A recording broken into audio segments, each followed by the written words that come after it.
चमक भीम जी के सुरतिया हमारी नदी। अरे भाई भौजी सुनावा सुनावा सुना जैसे चमक हमारी नदी हर सुना हमारी नदी वैसे चमक भीम जी के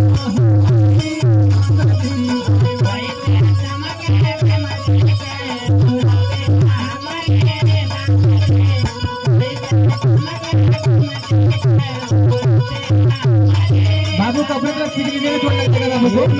बाबू का खींच लीजिएगा थोड़ा लगेगा। और सुना सुना जैसे महके फूल चमेलिया सुना हमारी नदी हर सुना हमारी नदी वैसे महके भीम जी के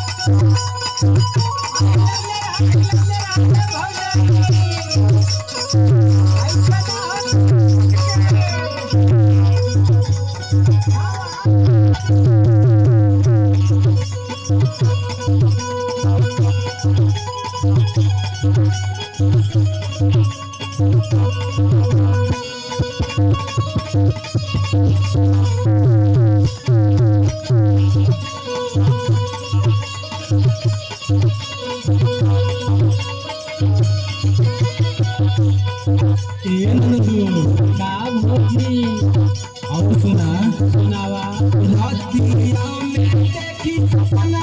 सुना हमारी नदी हर सुना हमारी नदी बाबा साहब वास्ते लेना